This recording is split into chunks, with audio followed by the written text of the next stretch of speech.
Voilà, c'est une information, une prévention que je fais tous les ans depuis plusieurs années dans un lycée. J'ai commencé dans le Var à faire la prévention dans un collège. J'étais accompagné d'un médecin, c'est lui qui m'a formé aussi à la prévention. Il est aujourd'hui à la retraite depuis quelques années. Et puis, depuis environ 6 ans, je fais de la prévention dans un lycée sur Toulon, un lycée professionnel. Et il me presse comme un citron pendant toute une journée pour faire le maximum de classes, de la seconde à la terminale. Et j'ai vu, il y a 15 jours, une des personnes, une des enseignantes de ce lycée, qui est chrétienne, et qui m'a dit il y a 15 jours, elle dit, tu ne sais pas l'impact que ta prévention, ton message a sur les jeunes. Hein, et ça a décoincé beaucoup de situations, hein, de jeunes qui sont interpellés, touchés par la drogue. On ne verra pas que la drogue. Vous voyez, donc sur la première diapo, on va voir aussi la pornographie, l'alcool, les jeux d'argent. Donc depuis 19 ans, nous on accueille, on est dans le Var, on accueille des... Il faut que je me dirige vers là peut-être, non ? On est situé dans le Var, on est dans les collines, sur un terrain de 2,5 hectares. Et là, donc, on accueille dans cette maison des jeunes, environ 10 par an, à peu près. Et bien sûr, on les aide à travailler, à reprendre goût au travail, parce que l'alcool, les substances, en fait, ça démotive, ça déconcentre. Et puis souvent ils sont en rupture sociale, familiale, professionnelle, échec scolaire à cause des produits. Et donc on les aide il y a des règles de vie, des horaires de lever, de repas, des horaires de coucher. Le soir, je récupère les portables, les tablettes ou les ordinateurs pour ceux qui en ont, et je leur redonne le lendemain à 8h. Voilà, il y a des règles de vie. Et puis on travaille. Et puis donc on entretient tout le parc, des brousaillages, on a une serre, faire le potager, on fait la culture du safran, on a des abeilles, on fait notre miel, on entretient l'oliveraie de la commune, donc on a notre huile d'olive, on fait des pralines, on fait de la maçonnerie, hein, qui font de la ferronnerie, enfin il y a plein d'activités. Histoire de vraiment leur montrer, mais ce sont des jeunes, ce ne sont pas des bons à rien comme ils l'ont entendu pendant des années, ce sont des jeunes qui ont des capacités, qui ont des compétences. Et en fait, quand ils sont dans un lieu qui est rassurant, ça met en valeur tout ce qu'ils savent faire. Il y en a qui ne savent rien faire, il y en a qui viennent, un jeune est venu du 9-3, du 93, il ne savait rien faire à part dealer, c'était son activité favorite. Mais dans les cités, il ne faisait rien. Quand il est arrivé ici, il déprimait. La nuit, il n'y a pas de lampadaire. Et il dit, mais il n'y a pas de lumière ici, on est dans le noir. Il n'y a que des arbres et des pierres. Il voulait partir. Puis je dis, mais non, pas maintenant, pas tout de suite, etc. Et puis, il a fallu lui apprendre à démarrer une tondeuse à gazon. Il n'avait jamais tendu de gazon. Et puis on avait un âne, on a quelques animaux, il s'occupait de l'âne et il est parti au bout d'1 an et demi et il a passé un CAP BEP de maréchal ferrant. Formidable. On avait un voisin qui était éleveur de chevaux, il a fait son stage, il a passé son CAP, il a eu les félicitations du jury et il venait du 93. Et en fait, eh bien, il y a des choses qui se passent dans leur vie. On a un jeune qui est là, ça fait 4 ans qu'il est là, il a battu les records. Normalement, c'est nous l'agrément qu'on a avec le SIAO 115 et la DETS, la direction départementale, c'est 6 mois renouvelables une fois. Mais dans la réalité, 1 an, ça ne suffit pas. Ça ne suffit pas. Et pour certains, oui, il y en a peut-être 4 mois, 5 mois, 6 mois, oui, ça peut peut-être suffire, mais souvent, il n'y a pas un travail en profondeur. Et le jeune qui est là depuis 4 ans, il a aujourd'hui 23 ans, il est venu, il avait 19 ans. Au bout d'un mois, il voulait partir. Je lui dis non, pour faire quoi? Ben, je ne sais pas, pour aller où? Ben, je ne sais pas, ben, alors reste. Et le mois d'après, il dit je veux partir. Et je lui ai reposé la même question, pour faire quoi? Pour aller où? Et en fait, il ne voulait jamais l'avouer. C'était qu'au bout d'un mois, il y a le manque. Le manque, ça se fait ressentir. Et puis, il pense qu'une chose, c'est une obsession, le manque. Et ils veulent retourner, ils veulent partir. Voilà. Et ce qui est important, c'est de se fixer des objectifs. Alors aujourd'hui, ben, ça y est, il est en partance, déjà dans sa tête. Là. Et c'est plus pour consommer. En 4 ans, il y a largement de temps pour être sevré physiquement, mais psychologiquement aussi. Il faut du temps. Et aujourd'hui, il a fait plusieurs stages dans des entreprises, il a été dans des églises, travaillé, donné la main pour construire, pour faire de la peinture, etc. Avec la mission locale, il a son contrat garantie jeune, il fait des stages, il découvre. Voilà. Et puis jusqu'à maintenant, il n'était pas prêt. Il avait fait un stage dans une épicerie à 6 km de chez nous. Le patron était tellement content de lui qu'il lui a offert un CDI avec un appartement. On lui dit « Waouh, c'est l'opportunité ». C'était il y a 2 ans, c'était en 2020. Sur le coup, il a dit oui, et puis une semaine après, il s'est désisté. Les angoisses, le stress, la peur de l'échec, la peur de la solitude. Et il a renoncé à l'appart et au CDI. Et là, il a refait d'autres stages encore. Et puis, ça a fermé. Aujourd'hui, il a passé son permis, et il est content, et il est en partance. Mais il faut du temps. Donc voilà quelques jeunes qui sont là. Celui dont je vous parlais, c'est Kylian. Voilà, donc on accueille 6 hommes. Voilà, donc en général 10 par an. Il y en a qui partent dans le courant de l'année. Voilà, en général 18 à 40 ans. Là, on en a 2 qui ont 42 ans. Voilà. Et ce qui est important, c'est ça. C'est la démarche volontaire.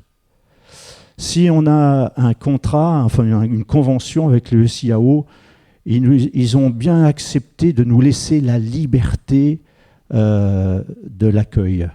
Parce que le SIAO, souvent, ils imposent dans les CHRS, les centres d'hébergement de réinsertion sociale, c'est eux qui orientent la personne. Mais c'est toujours la démarche volontaire. Ce n'est pas un placement. On a reçu pourtant des jeunes qui viennent du secteur de la justice avec un bracelet électronique, mais on veut tout le temps que ce soit une démarche volontaire. Parce que quand ça ne va pas, c'est là-dessus qu'on va s'appuyer, sur leur volonté. Tu nous as écrit, tu as fait une demande. On a un mot de motivation qui te dit « Voilà pourquoi je viens chez vous, j'ai besoin d'aide, je veux m'en sortir ». On s'en souviendra, j'en reparlerai, c'est capital. L'autre diapo, voilà donc les activités. Vous voyez, la serre, les pizzas, on a un four à pizza, etc. On reçoit des groupes, il y a le conseil municipal des fois qui vient faire son conseil aux collines. Nous, on leur vend les pralines, on leur vend des pizzas. Voilà, c'est bien. Et en fait, toutes ces activités les aident à repartir dans la vie. Ça donne des repères. Ils reprennent confiance en eux. Et c'est ce qu'ils ont besoin. Hein, parce qu'ils sont tellement cassés, brisés de l'intérieur. Hein, un gars, quand il est venu, il avait 39 ans. Et il a dit « Toute ma vie, j'ai entendu mon père me dire « T'es un nul, t'es un bon à rien, tu feras jamais rien de ta vie ». Et lui, il a prouvé, il voulait nous prouver, il se prouvait à lui-même qu'il était capable de faire des choses. Il nous a embelli le site avec des murets en pierre, la taille des arbres, etc. Il a des mains en or, vraiment. Et il avait besoin d'être mis en confiance. L'addiction, c'est un processus. Vous connaissez ça, souvent quand vous faites des achats, on vous demande une évaluation. En général, 4, 5 étoiles, c'est pour dire que vous aimez. Mais voilà, en fait, les produits, les substances, c'est mauvais, oui, mais ça crée un plaisir. On aime. Et quand on est amorcé par ça, on est touché. On va consommer de plus en plus parce qu'on aime, parce que ça crée un plaisir. quelles que soient les drogues. Mais vous connaissez ce symbole, c'est la perte de contrôle. Arrive un moment où on est complètement addict, on perd le contrôle, on pense maîtriser, et puis en fait, c'est pas le cas. Et puis après, ça entraîne quoi? La dépendance. On est accro, on peut plus s'en passer. On essaye, on fait des efforts, mais c'est plus possible. On n'y arrive plus. Comment s'installe la dépendance? En fait, c'est la répétition.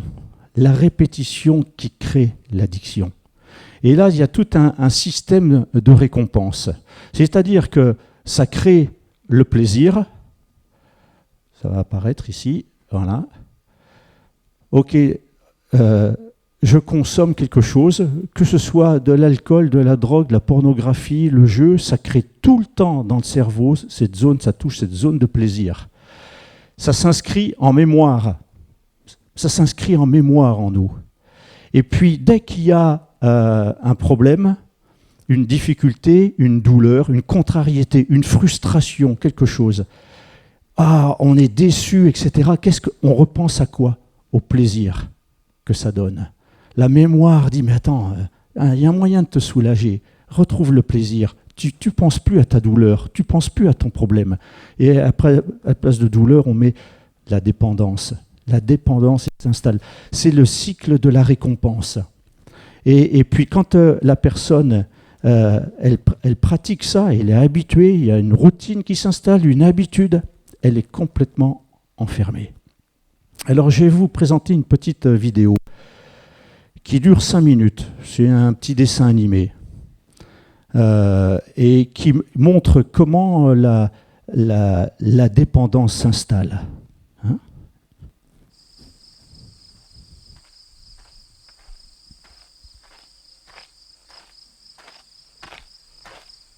Alors, il n'y a pas beaucoup de son, on entend juste les pas de l'oiseau.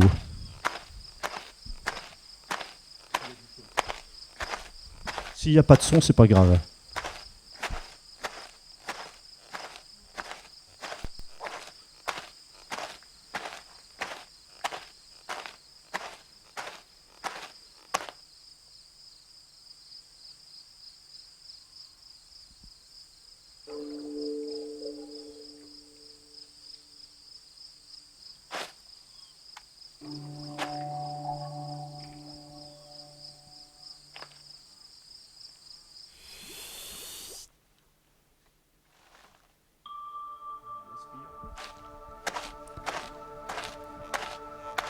Et puis là, les pupilles s'éclairent et là, d'un seul coup, waouh, il voyage là. Il est sur son petit nuage et il plane. C'est formidable. Bon, il se réceptionne bien.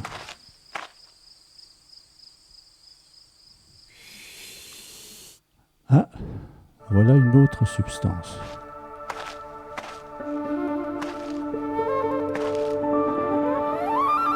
Le même effet, dilatation des pupilles. Et on plane à nouveau.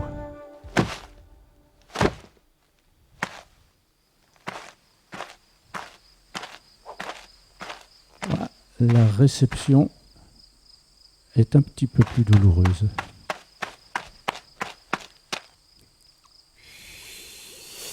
Et là, quand il voit, il court. Il absorbe.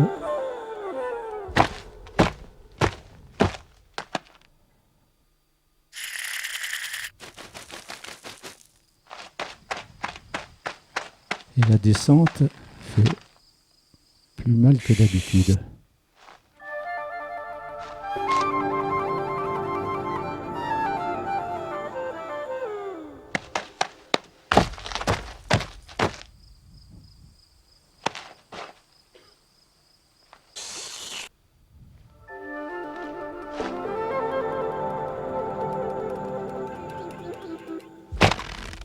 Vous voyez, sa morphologie est changée. Il grossit. Il a des bourrelets. Et puis là, le plaisir commence à être moins long. La descente, toujours de plus en plus douloureuse.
Il y a un moment où on se pose la question, qu'est-ce qu'il faut faire? Merci. En fait, je voudrais voir là comment s'installe la tolérance, la dépendance. Merci. Vous voyez, donc la zone qui est là, entre plaisir et dépression, ça c'est la zone d'équilibre.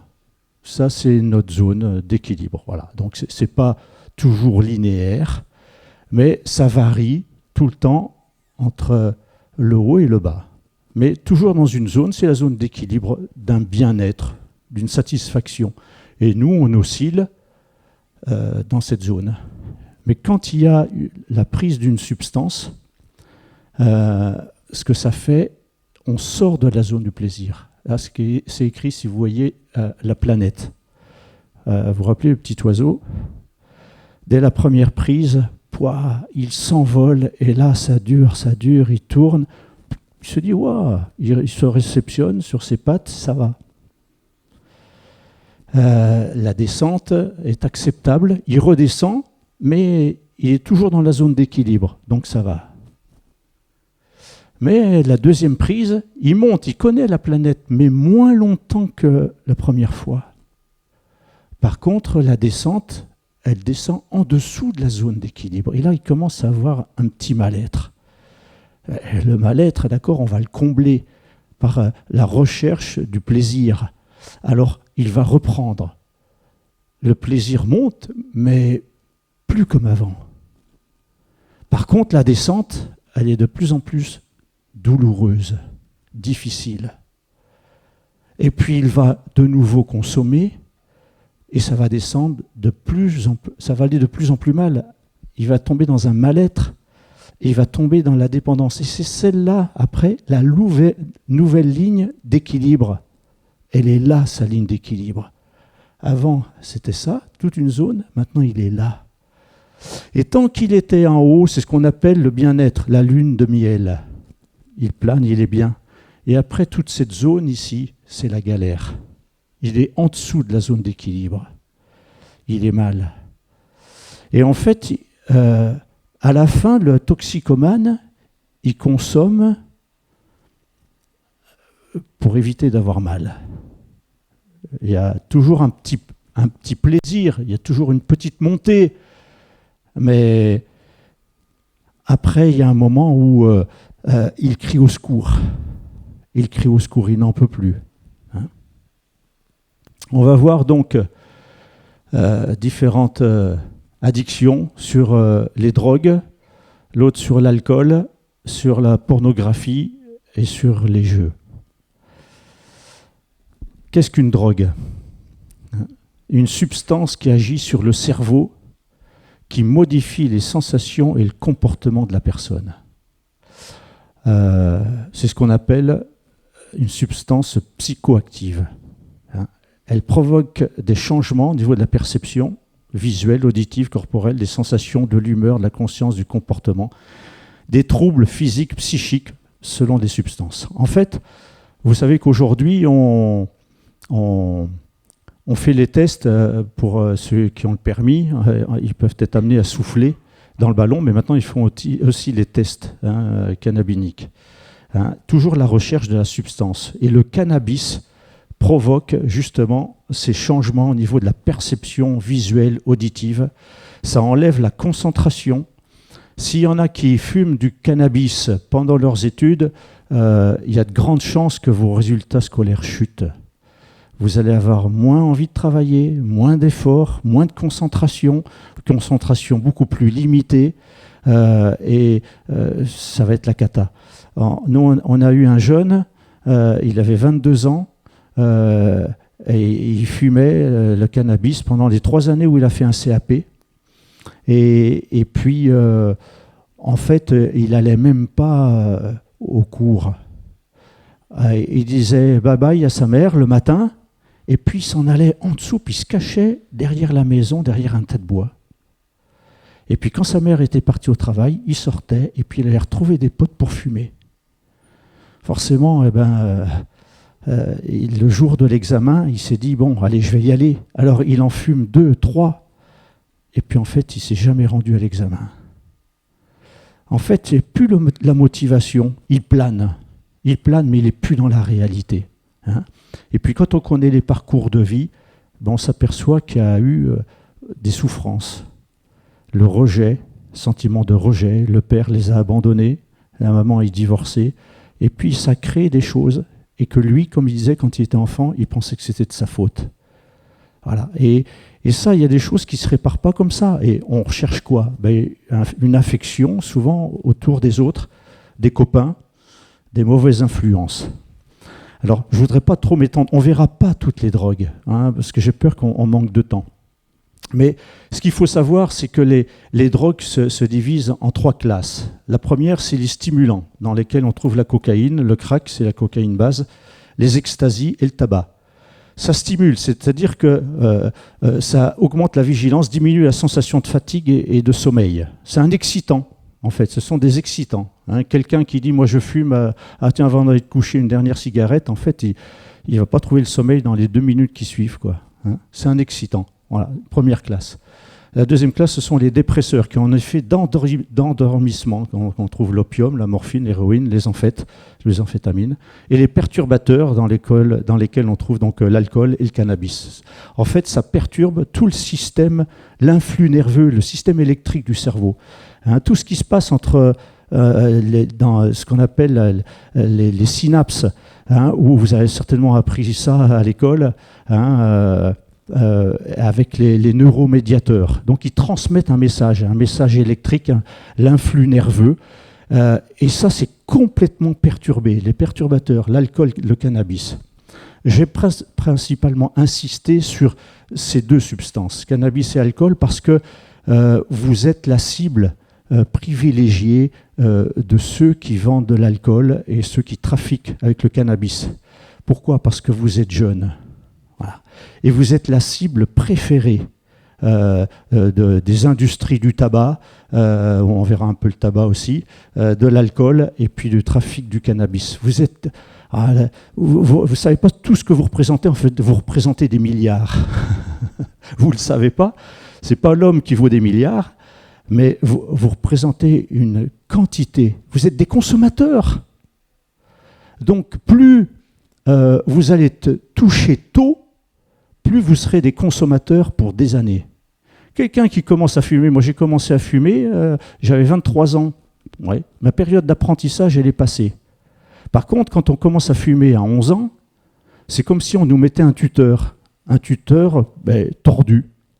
Et le tuteur, je vais pousser en suivant ce tuteur, parce que jusqu'à 20 ans à peu près, on est en pleine période d'apprentissage, au niveau de son corps qui évolue sans arrêt, au niveau de son cerveau, de la connaissance. On apprend un tas de choses, on est en pleine évolution. Et forcément, en fonction du tuteur qui a été mis, on va grandir en s'appuyant sur ce tuteur. Quelqu'un qui commence à consommer à 25 ans, ça n'aura pas du tout le même impact, il aura moins de difficultés à arrêter.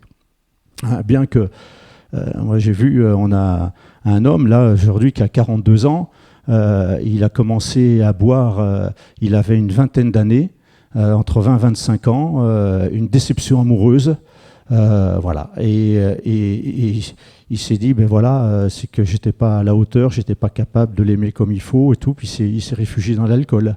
Ça fait 20 ans. Hein. C'est très dur. Je dirais que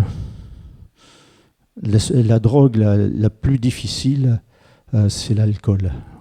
Je vous expliquerai après. On passe sur le tabac. Alors, s'il y en a qui, des fois, qui fument, qui se disent « c'est des light », parce que tout est light aujourd'hui, hein, mais en fait, ça n'existe pas, les cigarettes light. Hein, même les cigarettes menthol, en fait, c'est un piège. Parce que si vous mangez un bonbon à la menthe, vous savez ce que ça fait ? Ça dégage le nez, ça dégage les voies respiratoires. Le menthol dans la cigarette, c'est la même chose. En fait, quand quelqu'un prend une cigarette à menthol, ça aère les voies respiratoires, toutes les bronches, les bronchioles, etc. Et les goudrons et la nicotine, ça va encore plus profondément dans les poumons. Il ne faut pas penser que les industriels du tabac pensent à votre santé en disant c'est light, ou c'est la menthol, ou ils mettent des parfums. Mais c'est pas pour qu'ils pensent à votre santé, non, c'est simplement pour vous rendre plus accro. Ils pensent qu'à ça, les industriels. Et quand on voit toutes les substances qu'il peut y avoir dans la cigarette, il y a 480 substances cancérigènes dans les cigarettes. Entre autres, par exemple, le mercure, c'est ce qu'on trouve dans le thermomètre, hein, qui indique la température. Le chlorure de vinyle, qui est utilisé dans les matières plastiques. Le benzopyrène, le monoxyde de carbone, c'est ce qu'on trouve dans les gaz d'échappement. Le cadmium, c'est ce qu'on trouve dans les piles. De la nicotine, qui est utilisée comme herbicide et insecticide. La naphthalène, c'est l'antimite. Du pyrène, du méthanol, de l'acétone, un dissolvant. L'acroléine, c'est ce qui fait tousser, vous savez, le matin quand il se lève, et qui tousse, voilà, c'est ça. De l'acide cyanhydrique, c'était employé dans les chambres à gaz. De l'ammoniac, de l'arsenic, c'est un poison violent. Du phénol, du butane, des goudrons, du plomb. Enfin, ça, ce sont que les principaux. En fait, quand vous fumez le tabac, qu'est-ce que vous faites ? Vous absorbez, vous aspirez du poison. En fait, vous vous empoisonnez à petit feu. Vous prenez du poison à petit feu. Si on mettait la nicotine retirée de 20 cigarettes sous substance liquide et qu'on l'injectait en une seule fois, la personne, elle est foudroyée, elle meurt sur place. Donc on voit que la nicotine, c'est pas rien, quoi. C'est du poison. C'est du poison. Hein, et en injecté en une seule fois, la personne est foudroyée. Et puis il y a le tabagisme passif. Hein, donc même le bébé, même s'il ne sait pas encore parler, il tousse déjà très bien. Hein. 2 heures ou dans quelques heures dans une atmosphère enfumée, ça vaut 2 cigarettes. J'ai passé sur le cannabis. Qu'on appelle l'herbe, la bœuf, le joint, le bédo, la marijuana, le chichon, etc. D'accord ? Le tarpé aussi, enfin il y en a plein. D'accord ? Qu'est-ce qui agit ? Comme la nicotine, c'est le principe actif du tabac, le THC, c'est le principe actif du cannabis, c'est le tétrahydrocannabinol. Hein ? C'est ce qui agit. Quand ils parlent du cannabis thérapeutique, normalement ils enlèvent ce THC. Voilà, du cannabis thérapeutique. Et si à l'époque, je me souviens, un Premier ministre, un ancien Premier ministre, Bernard Kouchner, pour ne pas le nommer, quand il expliquait, quand il était au gouvernement, et il expliquait que, oui, il disait, bon, ça n'a jamais fait de mal, moi aussi j'ai fumé quand j'étais jeune, dans les années 60, j'ai fumé le cannabis. mais c'est pas bien de dire une chose comme ça, parce que aujourd'hui, le cannabis n'a plus rien à voir avec celui d'il y a 40 ans ou 60 ans. Ça n'a plus rien à voir. Avant, il contenait 2% de THC. Hein. Aujourd'hui, on met un 0 derrière. Hein. C'est-à-dire que 1, ben voilà, ça en vaut 10 d'avant. Et il y en a qui dépassent. Vous savez que dans certains pays scandinaves, ils délivrent les diplômes des meilleurs plants. C'est génétiquement modifié. Et ils délivrent aux chercheurs qui font les meilleurs plants de cannabis, des diplômes, etc. Hein. Donc aujourd'hui, c'est pas rien, quoi. Quand on fume du cannabis, on s'expose justement à l'échec, c'est ce qu'on va voir après, les conséquences. Après, il y a ce qu'on appelle la résine, le shit. Le shit, la chiche, contient du henné, du cirage, de la paraffine, du pollen, des médicaments. Tout ça, c'est broyé, de la terre, des excréments, voilà, des excréments de chevaux, ça peut être des excréments de chameaux, en fonction d'où ça vient. Hein, quand la police, elle sait souvent quand elle trouve les pins, ça ressemble comme à des pins d'argile. Alors c'est plus ou moins marron, verdâtre, noir. Et quand ça vient du Maroc, c'est plutôt vert. Quand ça vient du Pakistan, c'est plutôt noir, etc. Souvent, c'est enveloppé donc, dans des plastiques pour éviter que ça sèche. Si vous voyez quelqu'un sortir comme une sorte de carambar de sa poche avec du film plastique dessus ou de l'aluminium, dites-vous bien que ça n'a rien à voir avec du carambar. C'est une petite barrette. C'est une barrette de shit. Voilà. Et qu'ils mettent souvent avec le tabac. Hein, c'est ce qu'on joint. En fait, un joint, c'est ça. On joint de l'herbe ou de la résine, etc., au tabac. C'est comme ça au départ, c'est venu comme ça, le joint. On joint à. Hein, donc en fait, ce shit, il y en a qui savent ce que ça veut dire en anglais. Hein, en fait, c'est ça. C'est vraiment ça, quoi. Hein, et il n'y a pas que des bonnes choses dedans. Hein, et voilà. Qu'est-ce que ça fait sur l'organisme? Ça altère la mémoire, les réflexes, risque d'échec scolaire, risque d'accident, moins de concentration. La vue, le champ visuel se rétrécit. Qu'est-ce que ça fait aussi? Perte du moral, t'as plus le mental, t'as plus le moral. Ça t'amène rapidement à la passivité, la perte de volonté, tu perds les sensations, et particulièrement celle du plaisir.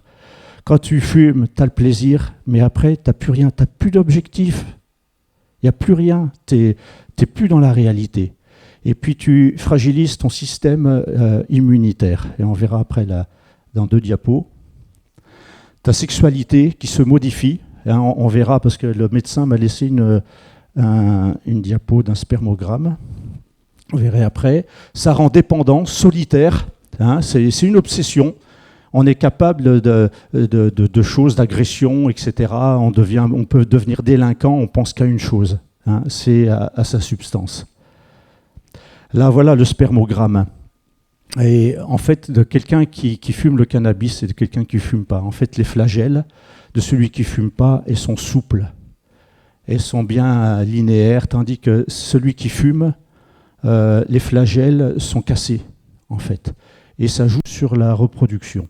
Hein, et ça peut être même sur la malformation. Hein. Voilà, on va passer à l'alcool. Peut-être après, est-ce qu'on peut se permettre de poser des questions? Je ne sais pas, peut-être 1 ou 2 questions pour ne pas être trop long. Hein. Est-ce que déjà sur le tabac, le cannabis, est-ce qu'il y aurait 1 ou 2 questions? Non, j'ai cru que c'était une main qui se levait. Non? Il n'y a pas de questions?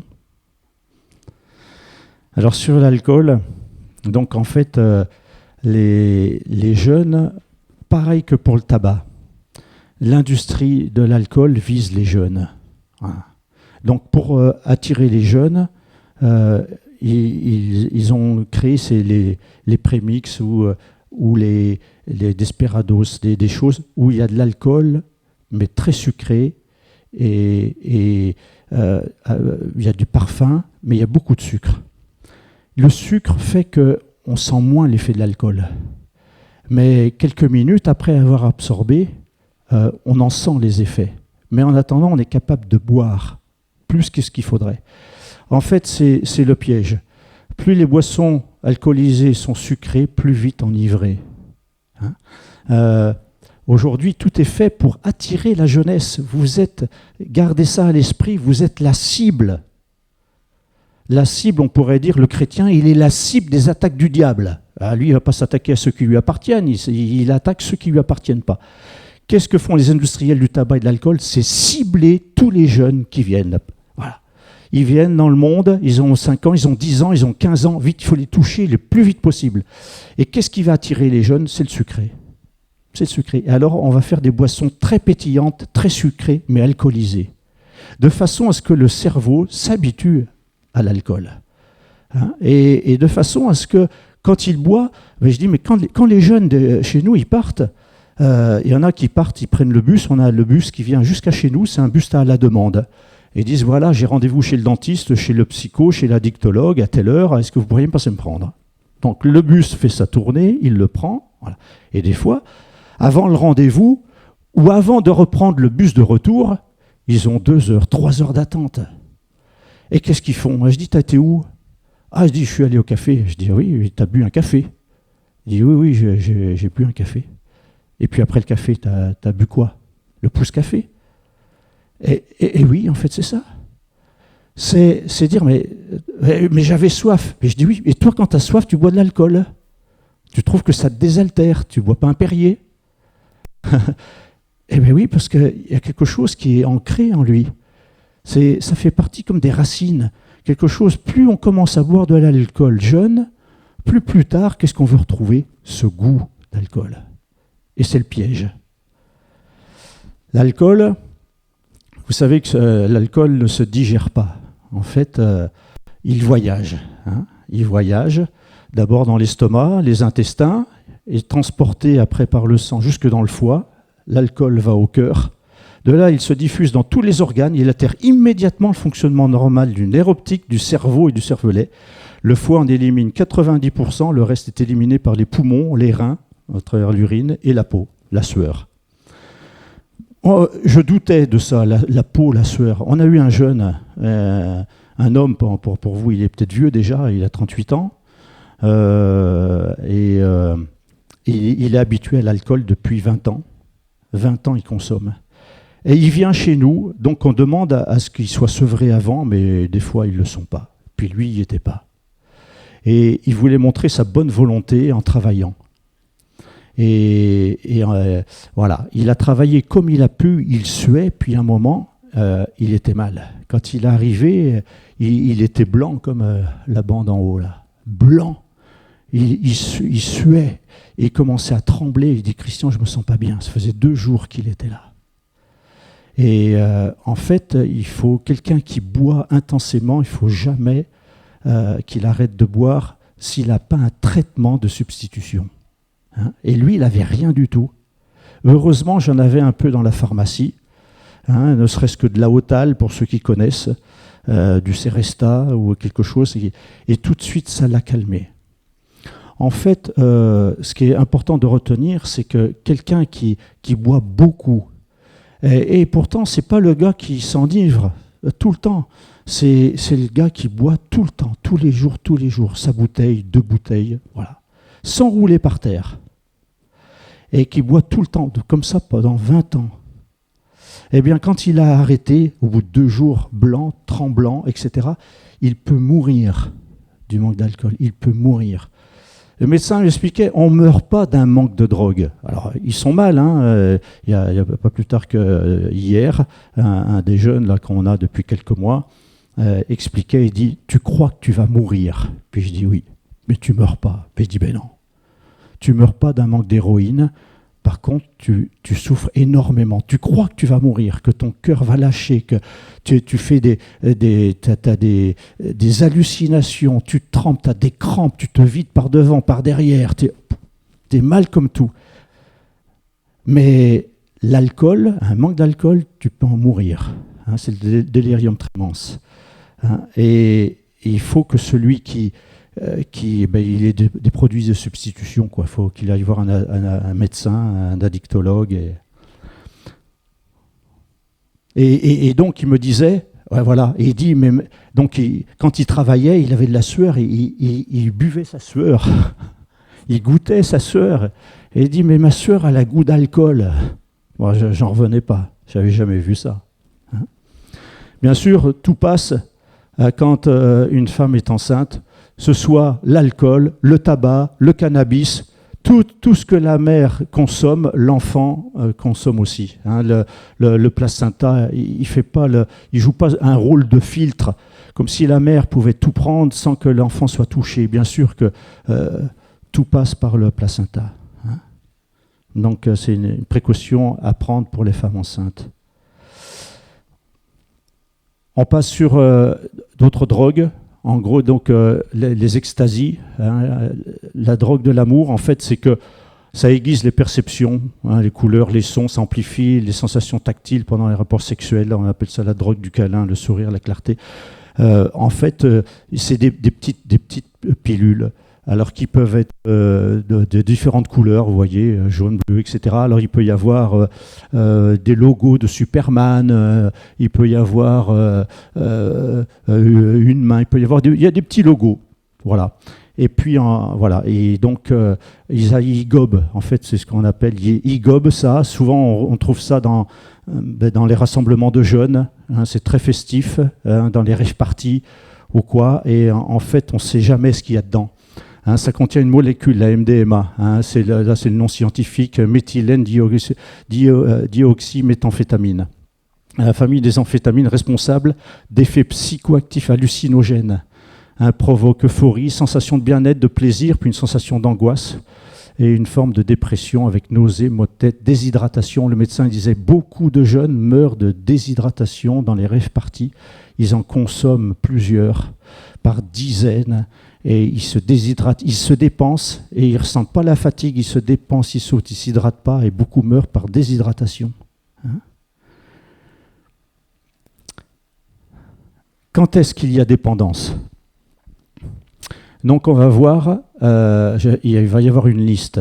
La première, donc il faut 3 des 7 manifestations suivantes pour dire, sur une période d'1 an, pour dire, ok, si vous avez 3 de ces manifestations, alors c'est que vous êtes déjà dans le processus d'addiction.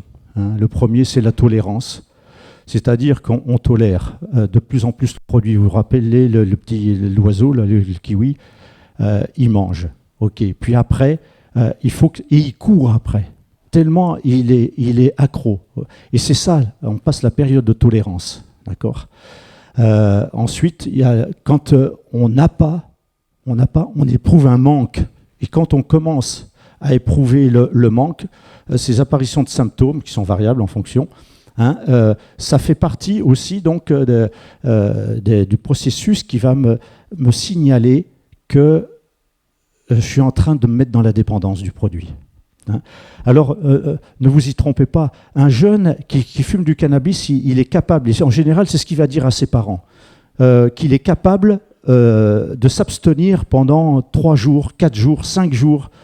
Voilà. Et simplement pour rassurer, pour montrer, il dit, tu vois, je gère, je contrôle, je maîtrise ma consommation. Rien, j'arrête quand je veux. Ça fait 3 jours que j'ai arrêté, tu vois, j'ai pas de manque. Ça fait 6 jours que j'ai arrêté, j'ai pas de manque. Oui, parce que le THC, il se fixe sur le cerveau, hein, sur tout le cortex, sur toutes les cellules graisseuses du cerveau, et il se stocke. On peut avoir un stock de THC.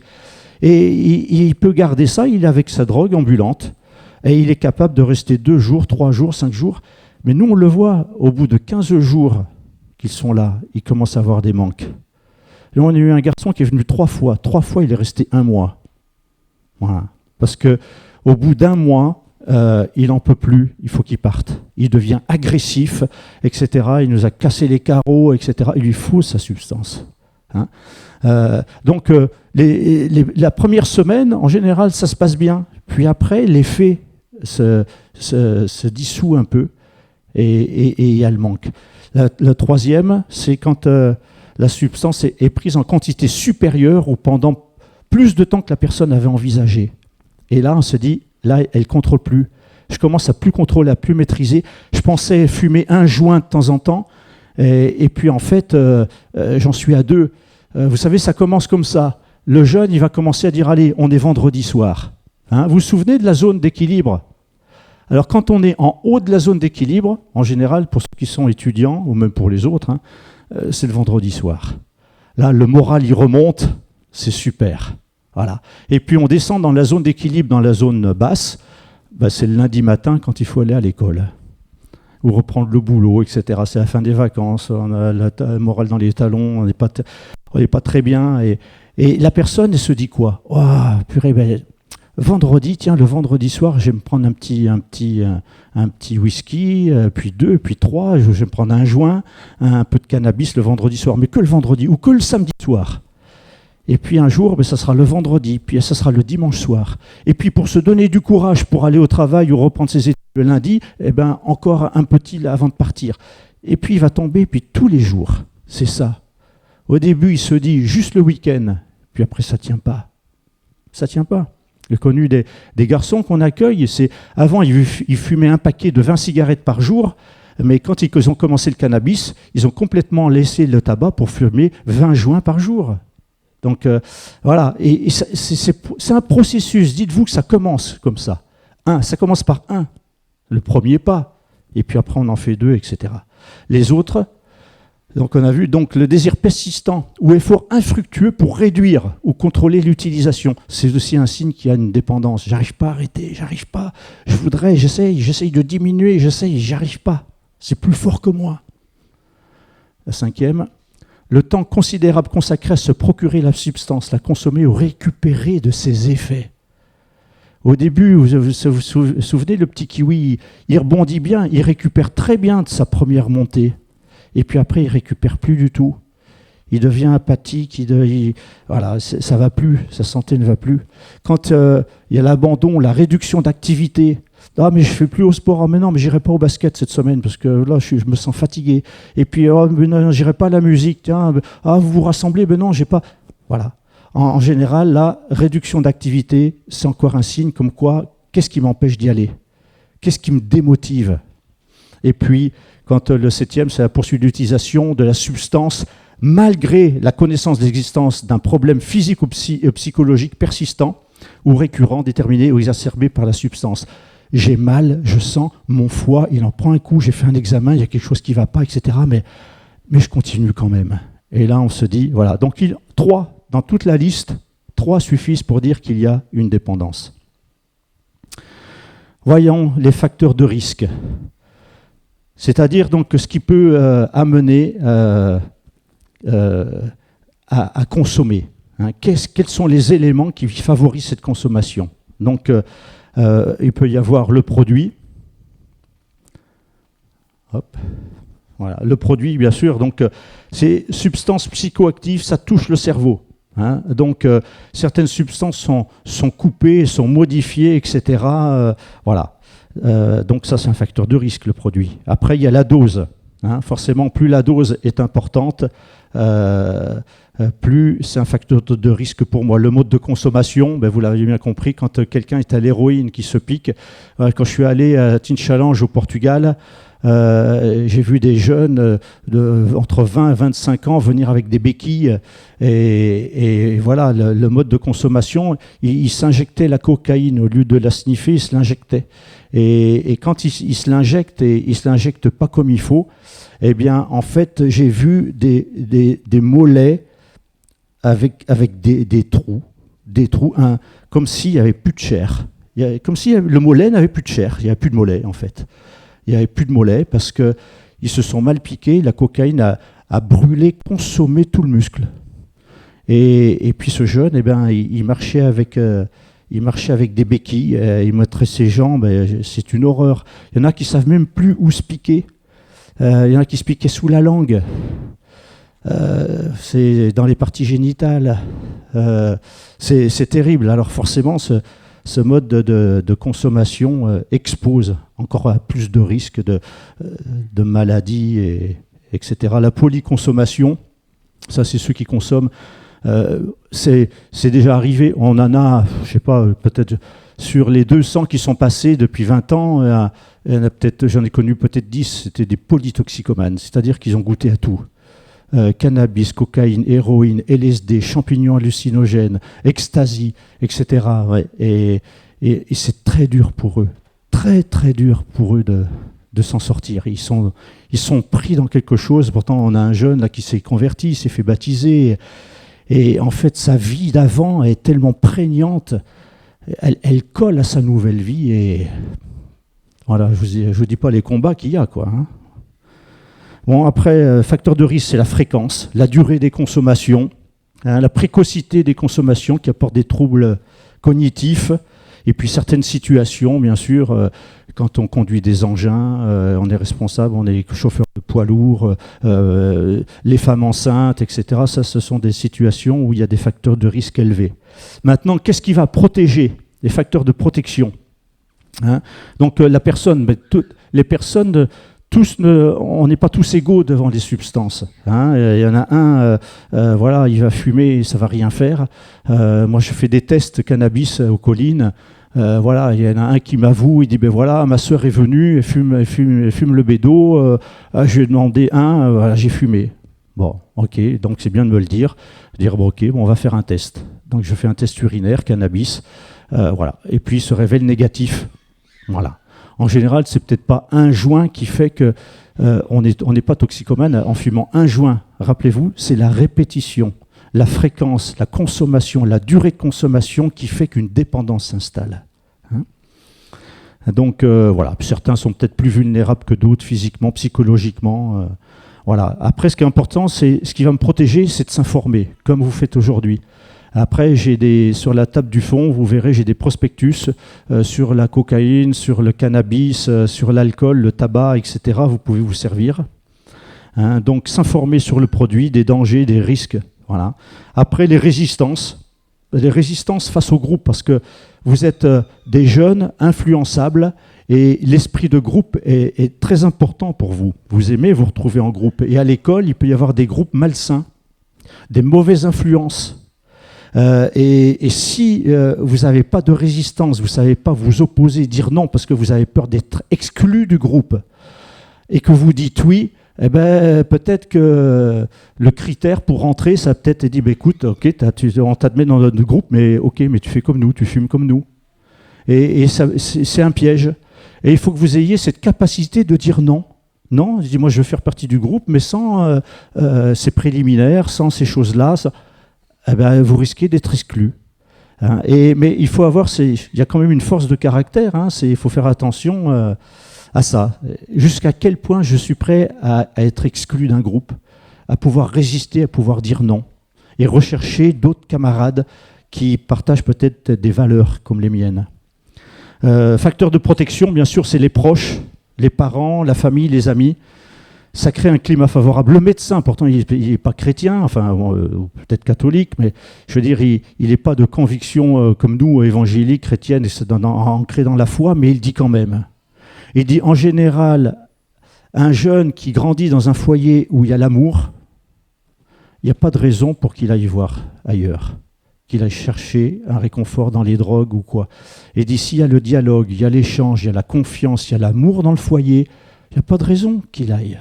Souvent, c'est qu'il y a un foyer dysfonctionnel, il y a une souffrance, il y a eu quelque chose, il peut y avoir eu des attouchements, il peut y avoir un tas de choses qui déclenchent, c'est ce qu'on va voir après. L'environnement, bien sûr, et puis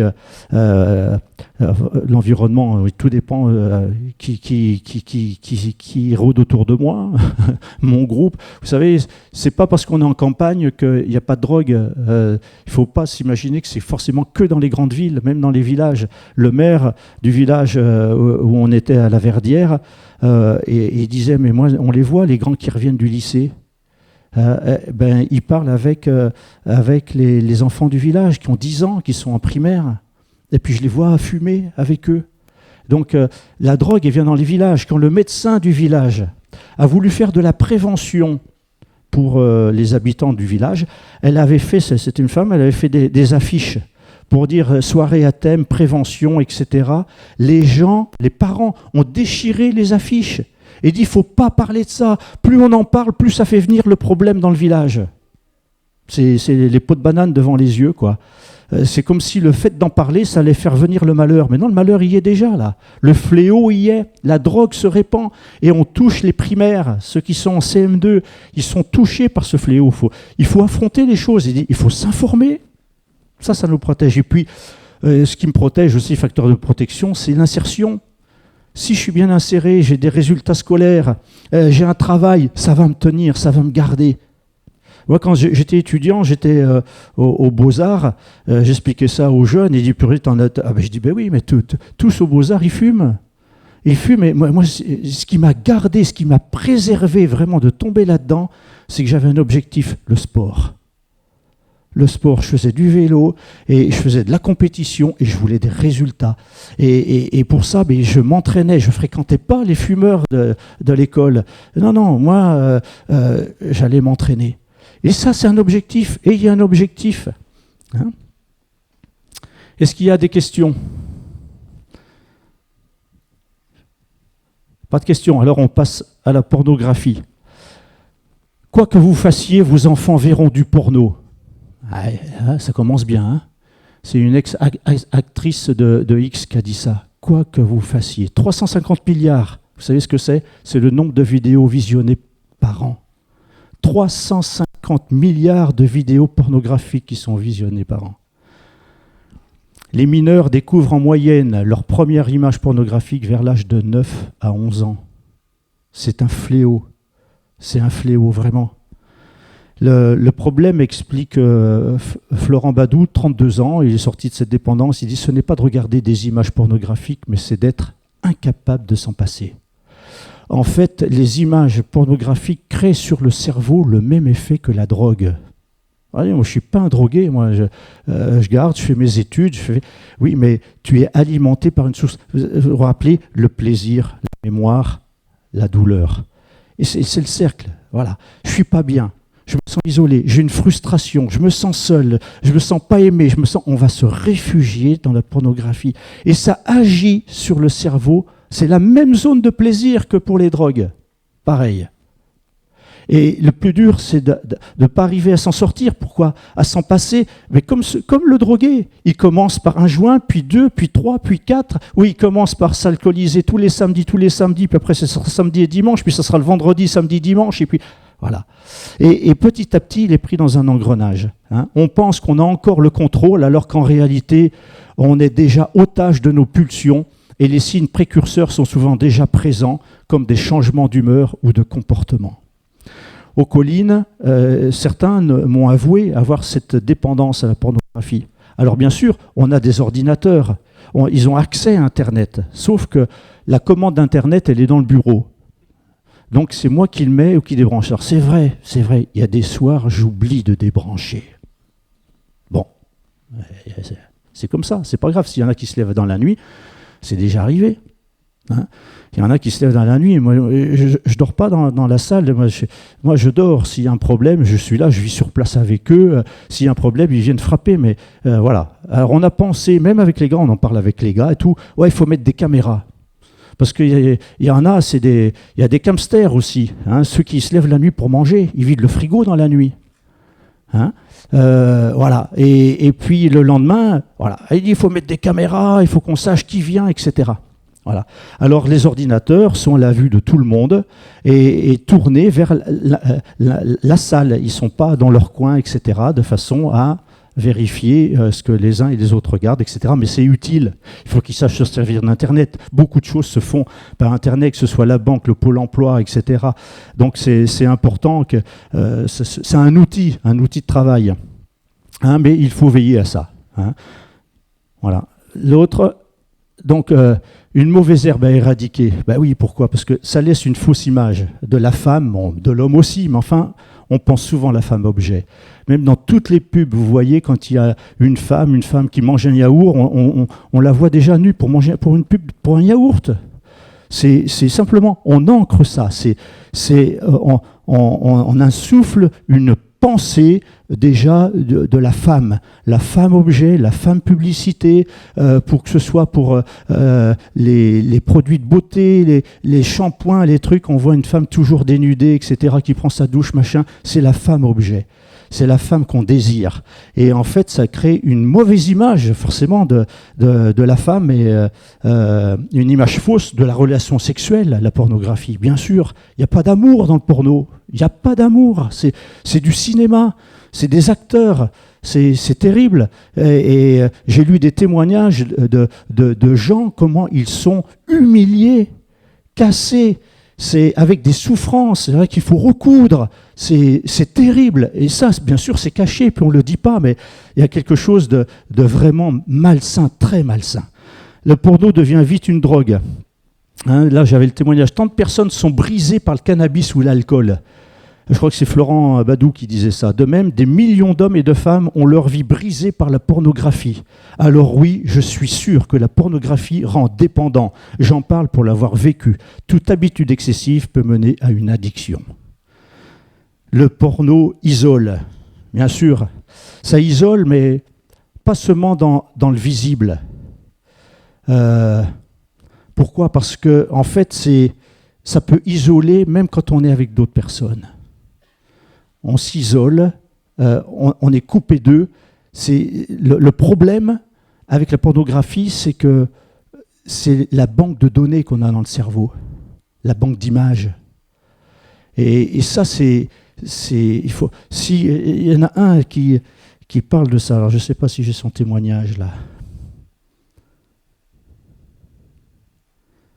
Bonjour à tous. Ouais, je ne sais pas si c'est là qu'il en parle, mais un petit témoignage. La forte consommation de porno, ou même moins conséquente, entraîne forcément une addiction. Car ne nous mentons pas, le porno est une drogue aussi dure que les autres, au même titre que l'héroïne ou la cocaïne. C'est une drogue vicieuse, invisible et dangereuse. Voilà, qu'est-ce qu'il dit encore ? Il dit « Mesdames, messieurs, qui prétendent que mater un petit porno de temps en temps, ça fait pas de mal, ou provoque de la jouissance », il dit « C'est faux, ça dégrade absolument tout, brise une relation et, croyez-moi, provoque une très faible estime de soi. » Ça, c'est Guillaume, mais pas celui que vous connaissez. Un témoignage de Lagaffe, c'est un pseudo. Hein. Tout d'abord, il faut avoir le courage. Ah ouais, donc lui, il dit... les choses. Qu'est-ce qu'il a fait pour enrayer la pornographie de sa vie, pour la mettre en dehors ? Il dit qu'il faut avoir le courage d'enlever toute chose qui peut vous inciter à regarder la pornographie. Il dit « J'ai fait enlever par mon distributeur de services télé les chaînes à la carte, donc je n'ai plus accès à des films porno. J'ai mis des, et non un, logiciel anti-porno sur mon PC, mon portable et mon cellulaire. J'ai jeté tous les magazines porno, j'ai effacé tous les films porno que j'avais sur mon PC. Il faut vraiment prendre le porno au sérieux comme si votre vie en dépendait. » Vous vous rendez compte d'un témoignage ? Considérez le porno de même manière que l'alcool ou toute autre drogue. Il faut être dur avec votre corps et avec vos pensées, car tout se joue dans vos pensées. Et il dit, le problème avec le porno, c'est que même si vous n'avez pas d'image sur votre écran, vous pouvez aller chercher des images dans vos pensées. Il faut renouveler vos pensées avec de bonnes pensées. Malheureusement, il n'existe pas de bouton effacer pour remettre à zéro vos pensées. Il faut résister. Et si de mauvaises pensées arrivent, allez dehors, allez faire une marche, téléphonez à un ami, etc. Ne restez pas seul. Il dit, c'est lorsque vous êtes seul, fatigué, découragé, ou que vous avez une mauvaise conscience ou reçu une mauvaise nouvelle, que ce genre de pensée arrive. Et alors vous vous dites que le seul moyen de se consoler est d'aller dans le porno. Ensuite, vous vous dégoûtez d'avoir encore cédé et vous vous apitoyez sur vous-même et vous vous dites que vous ne recommencerez plus, 3 petits points, jusqu'à la prochaine fois. C'est terrible l'engrenage, l'addiction elle est là.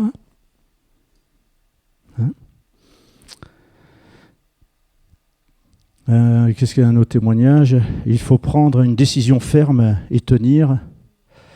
Si vous n'arrêtez pas cela, vous continuerez à être dans ce cercle vicieux qu'est le péché. Alors je pense qu'il y a quelqu'un qui avait peut-être été engagé sur le plan spirituel. Et il dit, vous allez être dans ce cercle vicieux qu'est le péché, la repentance, le péché, la repentance. Il dit, vous devez prendre une décision ferme et vous y tenir. Et si vous ne le faites pas pour vous, faites-le pour Dieu, faites-le pour votre femme, faites-le, etc. Ça, c'est JMK, mais bon, voilà, un autre témoignage. C'est terrible. Ça agit pareil qu'une drogue. Les jeux. On va passer aux jeux. Geek. Être geek ou ne pas être.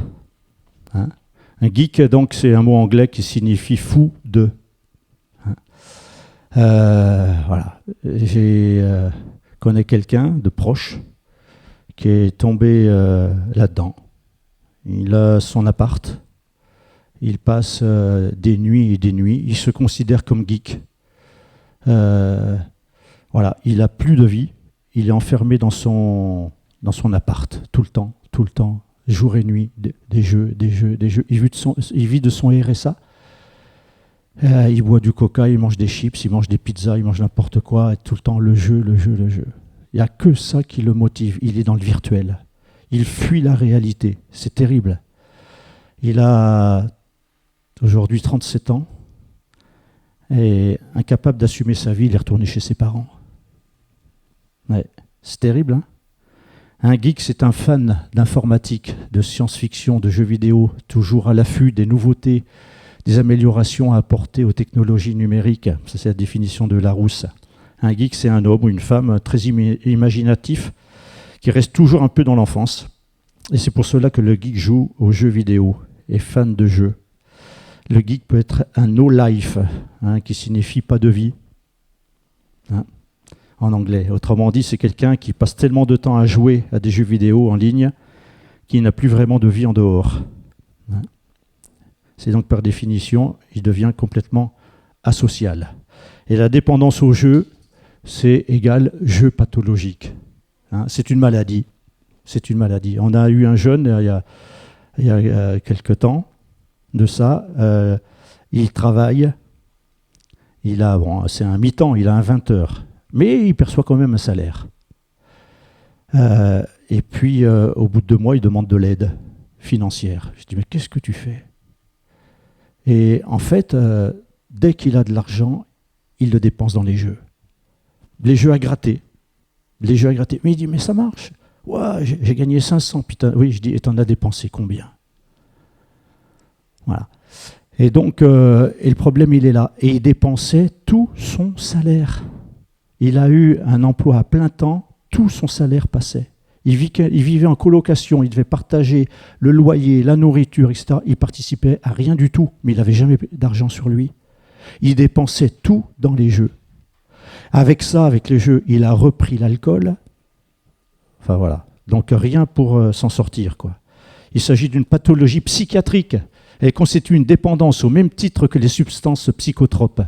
Hein? Dans le cas d'une addiction au jeu, on a pu observer que l'excitation provoquée chez le joueur par le hasard active aussi les neurones à dopamine. Donc comme je vous parlais tout à l'heure des synapses et des neuromédiateurs, le cerveau, lui, sécrète naturellement la dopamine.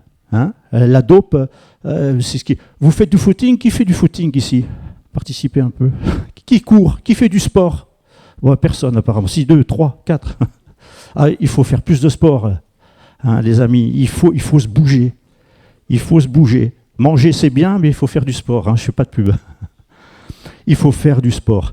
En fait, quand on fait du sport, on crée de la dopamine.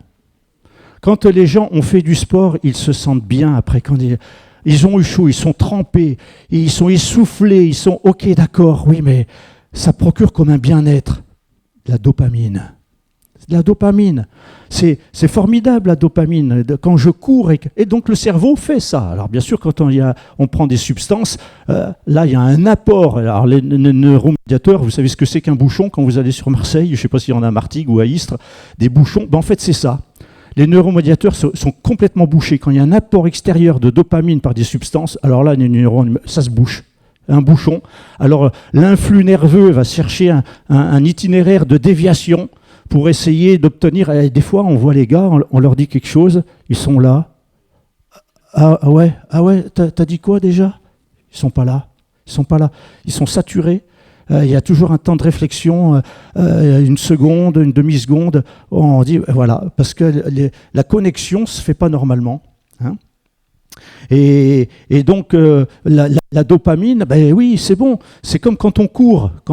Ben le cerveau aussi secrète des endorphines. Formidable, les endorphines. C'est ce qui empêche d'avoir mal. Vous voyez, je me cogne. J'ai pas mal. C'est raisonnable. Si je prends un marteau, si je me fais tomber une bétonnière sur le pied, je vais avoir mal. Hein?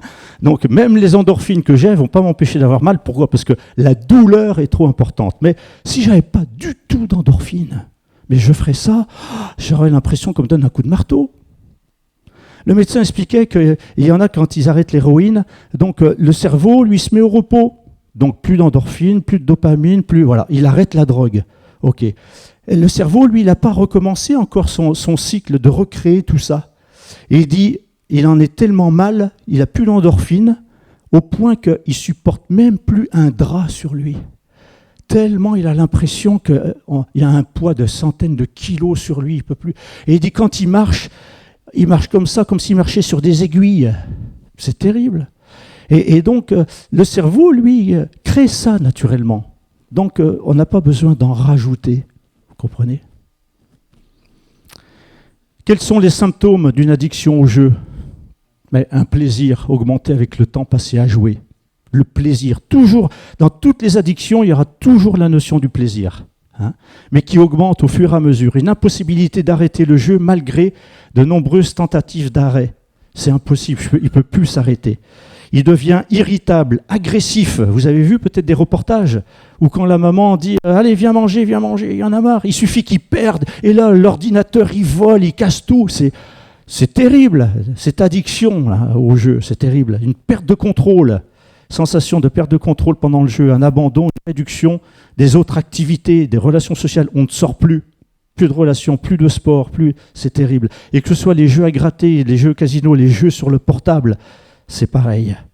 Pour les jeux d'argent, en fait, il ne parle que de jeux, il ne va jamais mentionner ses pertes. Comme le jeune qu'on a eu, Colin, jamais il disait combien il avait joué, jamais. Mais on voyait qu'il n'a pas de paye. Il avait même téléphoné à l'assistante sociale pour avoir une aide supplémentaire en plus de son salaire. Mais je dis, mais pourquoi faire ? Tu vas tout dépenser, ça ne sert à rien. Il ne mentionne jamais ses pertes, mais il joue de plus en plus gros, il s'endette. Il doit de l'argent à tout le monde. Et puis quand j'ai refusé de lui donner, il dit, bon d'accord, je comprends que l'association ne peut pas me donner, mais toi, tu peux me donner ? Je dis, ben non. Moi, je ne te donne pas d'argent. Oui, mais c'est pour payer mon assurance de voiture. Je dis non. Tu n'as qu'à travailler, tu te paies ton assurance. Voilà. Alors moi, je n'ai pas donné, mais après, on s'aperçoit qu'il demande à 2, 3, 5, 10, 20, 50 personnes. Et il a des dettes partout. C'est terrible l'addiction. Il dit sans cesse qu'il va se refaire, mais il est de mauvaise humeur quand il ne joue pas. Il avoue que jouer est plus fort que lui. Les jeux vidéo violents qui favorisent l'agressivité. Alors il y a une étude de grande ampleur qui a été menée avec 2154 adolescents, dont 38% d'hommes âgés de 21 ans en moyenne. Ils ont été sondés dans différents pays, Australie, Japon, Chine, États-Unis, Allemagne, Croatie, Roumanie, sur le degré de violence rencontré dans les émissions télé, séries, films ou jeux vidéo qu'ils regardaient. Les conclusions révèlent que la violence des médias a été positivement et significativement liée à un comportement agressif dans tous les pays. En effet, l'exposition a été liée à une pensée agressive accrue et a réduit l'empathie. Tous les jeux, moi j'ai interdit les jeux aux collines.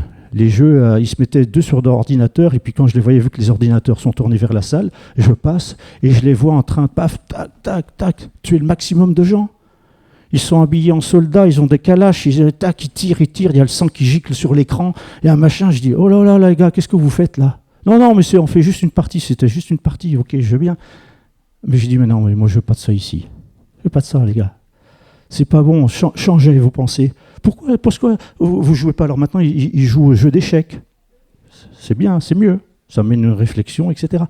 Mais on sent que quand c'est là, de toute façon, ils y reviendront. S'ils s'en sont pas débarrassés, s'ils n'ont pas réglé ça, quand ils seront dehors, ils reprendront tout. Il y en a qui, vous savez, ils arrêtent. Il y en a qui sont là pendant 1 an, ils arrêtent tout. Toutes les drogues, l'alcool, etc. Ils repartent 3 jours après, ils sont rétamés. Tout est. Voilà, il n'y a rien de nouveau si Dieu n'a pas intervenu dans la vie. C'est pas faire du jardin, faire des pralines, de la maçonnerie ou quoi, qui change le cœur, la mentalité. Non, c'est la rencontre avec Dieu. C'est lui qui change les vies, c'est pas le travail. Tu peux avoir un bon travail et être toxicomane. Tu tiendras le temps que tu tiens, jusqu'au jour où tu ne pourras plus assumer. Un témoignage d'une femme qui tenait un commerce, j'étais un bureau de tabac dans une petite commune. Et il dit ça marchait super bien. Il y a 1 an, je me suis séparé, il s'est séparé de son mari. Et puis là, elle a complètement déprimé. Et suite à ça, il dit, j'ai commencé à gratter par ennui. Et en 6 mois, j'ai fait un trou de 10 000 euros. En 6 mois, 10 000 euros. Il dit, au secours, je ne sais plus quoi faire, c'est compulsif. Lisa, 45. Un autre, voilà, il dit, j'ai 27 ans, j'ai commencé à jouer à l'âge de 18 ans. Ouais.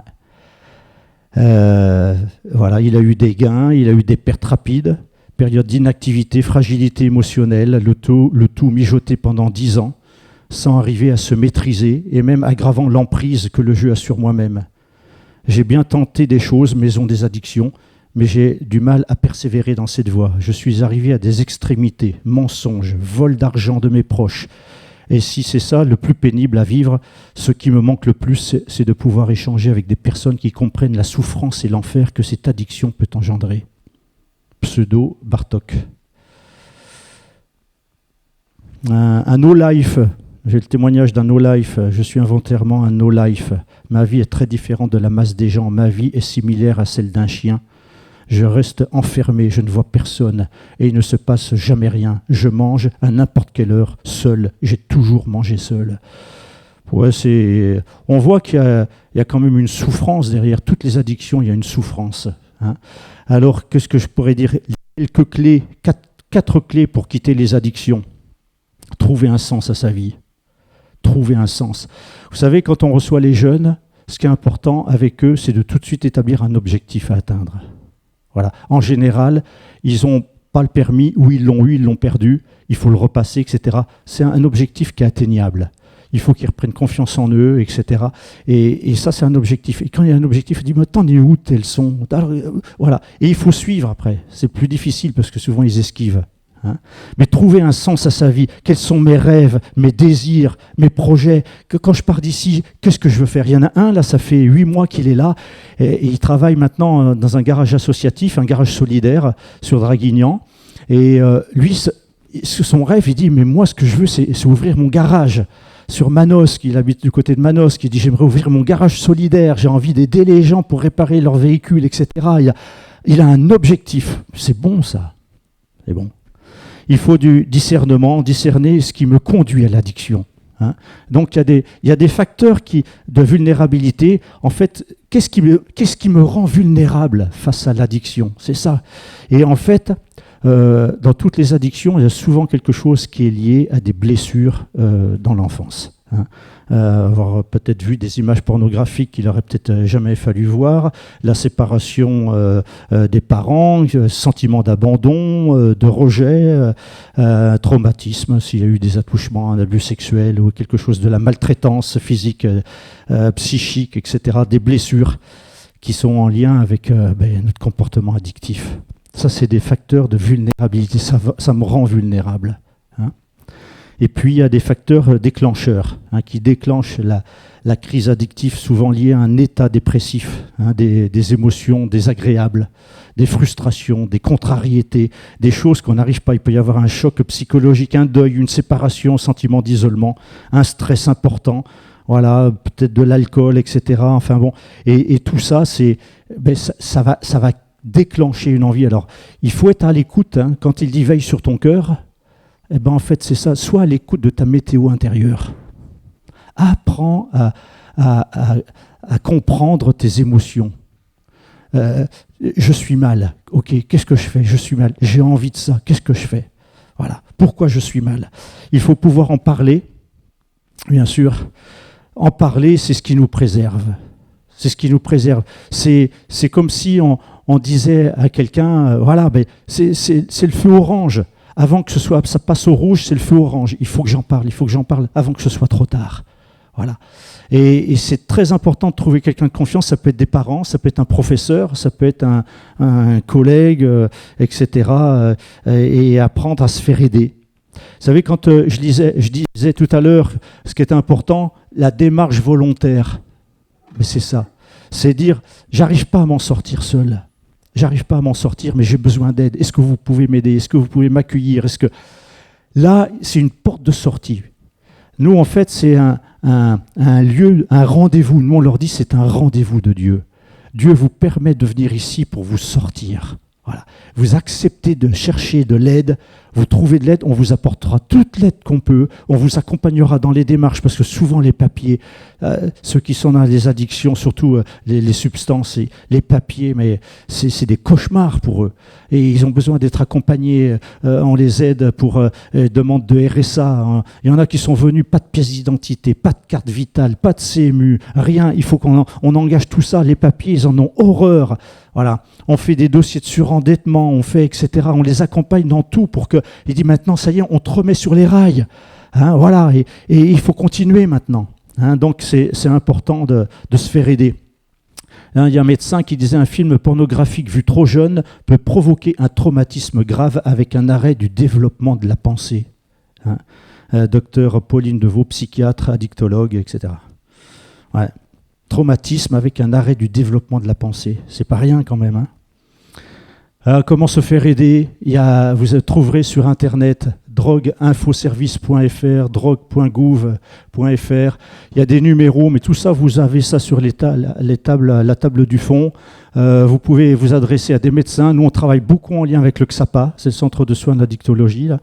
Et on peut trouver Vraiment, nous, un XAPA à Draguignan, il est comme ça, il est vraiment formidable.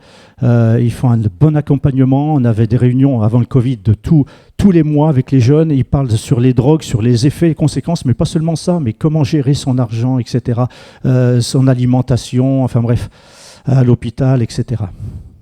Hein, voilà, donc vivre sans drogue, c'est vivre libre, en découvrant un sens à sa vie, en s'approchant de celui qui seul peut changer une vie.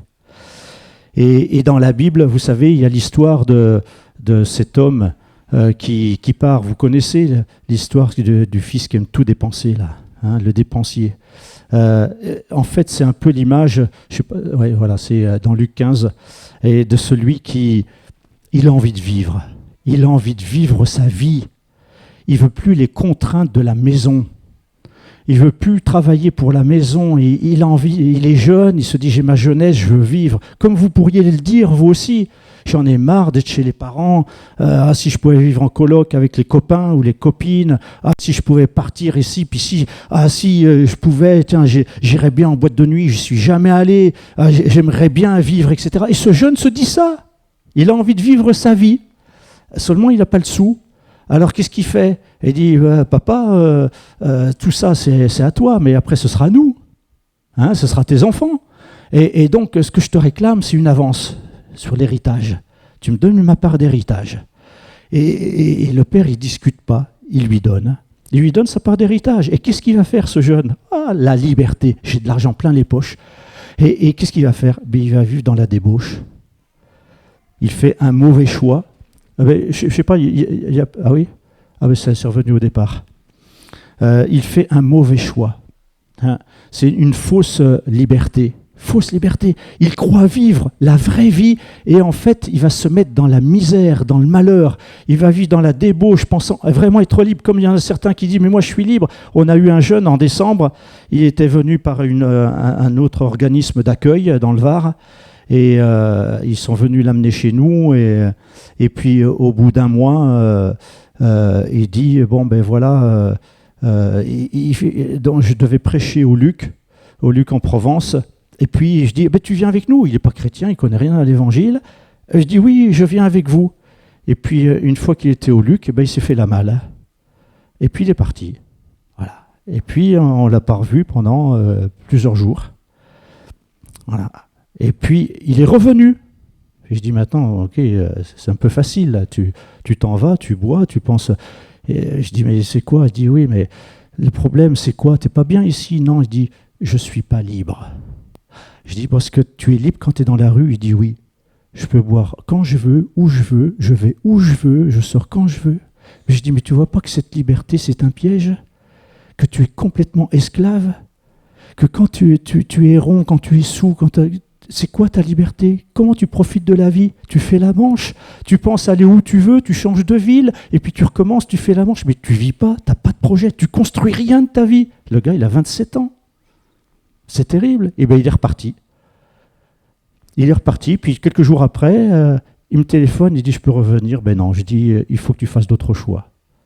Il faut que tu fasses d'autres choix. Moi, je veux bien te reprendre si tu me dis que tu t'engages. Tu revois tes motivations. Alors, je reprends sa lettre de motivation, son petit mot. Il dit, j'ai besoin d'aide pour m'en sortir. Mais il dit, mais nous, on est là pour t'aider, mais tu joues pas le jeu. Au bout de 3 semaines, un mois, paf, tu touches ton RSA et hop, tu repars. Je dis, ben non, ça ne marche pas. Et en fait, ce sont des fausses libertés.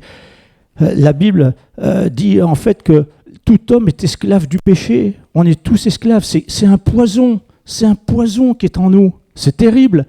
Et on pense être libre et mener la vie qu'on veut. Mais en fait, c'est un poison. C'est une mort à petit feu. Et la finalité du péché, c'est la mort. Alors, ce garçon qui a quitté la maison familiale va se retrouver dans une situation humiliante. Quelque chose qui va le faire réfléchir. Parce qu'après avoir dépensé toute sa fortune dans la débauche, on pourrait dire dans l'alcool, dans la drogue, avec les filles et tout, ok, mais il se retrouve avec plus un sou. On a eu un jeune comme ça, pareil. Il jouait, il grattait. Il a gagné des milliers d'euros, dizaines de milliers d'euros. Il a tout flambé en 2 ans. Je crois que c'était 20 000 euros. Il a tout flambé en 2 ans. Il dit, alors, moi, j'étais dans les hôtels, les 4 étoiles, les filles, les nanas, l'alcool, machin. Il dit, j'en ai profité. Puis je dis, oui, puis aujourd'hui, tu es au chômage, tu as des problèmes avec l'alcool, avec le cannabis, tu n'as rien construit. Tu n'as même pas pensé de dire, tiens, mais je vais investir ou quoi. Il dit, non, on n'en est pas là. Quand on est addict, on pense qu'une chose, c'est au plaisir. On ne construit rien. C'est terrible, hein? Et il faut se trouver dans une situation humiliante, comme cet homme l'a été. Et il a été chercher du travail dans une entreprise où ils élevaient des cochons. Et puis là, tellement il était malheureux, pauvre, misérable, il désirait même manger la nourriture qu'on donnait aux cochons. Vous vous rendez compte le point de gravité où il en était, comment il était tombé bas? À lui qui est parti avec une fortune, qui pensait que la vie s'offrait à lui, les plaisirs, puis les plaisirs, ça dure qu'un temps. Puis à un moment, la réalité, elle vient là et te frappe là, en face, et tu dis, purée, mais qu'est-ce que j'ai fait? Et c'est ce qui s'est dit, une prise de conscience. Une prise de conscience qui dit, mais purée, mais en fait, j'avais tout chez moi. J'avais tout. Et même dans la maison de mon père, il y a même des serviteurs. Ils sont même mieux lotis que moi. Ils ont à manger, ils ne sont pas en haillons comme moi. Ils ont des vêtements, ils ont de la nourriture. Une prise de conscience. Je me dis, mais j'ai fait n'importe quoi. J'ai mal agi. Et il dirait même, j'ai péché. J'ai péché. C'est-à-dire, j'ai manqué la cible. J'ai manqué l'objectif. Je me suis trompé de cible. En fait, la vraie cible, c'est pas la liberté de faire tout comme on veut, n'importe où on veut. Non, c'est dire, la vraie cible, c'est quoi? C'est dire trouver l'objectif de ma vie qui va m'élever, qui va m'édifier, qui va me faire grandir. La cible, c'est Dieu. C'est Dieu, la cible. C'est son royaume. Et puis là, il va se dire, je sais ce que je vais faire. Il va prendre une résolution. Cette résolution qui dit, voilà ce que je vais faire. Je vais aller vers mon Père. Je vais lui dire, j'ai péché, j'ai mal agi, j'ai manqué la cible. Tu avais certainement un autre projet pour ma vie. Et j'ai voulu en faire qu'à ma tête, orgueilleux que je suis, avec mon cœur endurci et aveugle que j'étais. J'ai voulu prendre ma vie en main et dire, voilà, je vais vivre ma vie. Puis en fait, je me suis complètement trompé. J'étais dans l'erreur totale. Et je viens te demander pardon. Et son Père était là, il l'aime tout le temps. Il n'a jamais cessé de l'aimer. Et il lui manifeste encore son amour. Il lui aurait pu dire, allez, fils indigne, bon à rien, qui dilapide tout son argent, fils dépensier, allez, dégage de là, va la vivre ta vie. Oh oui, il y a un père qui n'a pas de compassion, alors il règle ses comptes comme ça. C'est maintenant que tu reviens? Non. Ce père dans la Bible, il est écrit qu'il se jette au cou de son fils. Parce qu'il savait que son fils était sur la voie de la mort, parce que le péché mène toujours à la mort. Et que là, quand il revient, il a fait demi-tour. C'est ce qu'on appelle la conversion. Il a fait demi-tour. Il est revenu vers la maison de son père. Et il va lui dire, j'ai péché. C'est ça qu'il sauve. C'est ça qui sauve cet homme. Il fait demi-tour et il connaît un nouveau départ. Et là, le Père va prendre soin de lui. Il va lui donner de nouveaux vêtements. Il va préparer un super repas. Il va le revêtir pour dire avec des sandales. Il dit, t'es pas un esclave, mon fils. Et il va le sortir. Mais en fait, c'est ce que Dieu veut faire avec nous. Il ne veut pas que nous soyons esclaves, que ce soit des jeux, que ce soit de la pornographie, que ce soit de l'alcool ou des drogues ou du tabac. Il ne veut pas qu'on soit esclave, il veut qu'on prenne soin de nous, qu'on prenne soin de notre corps.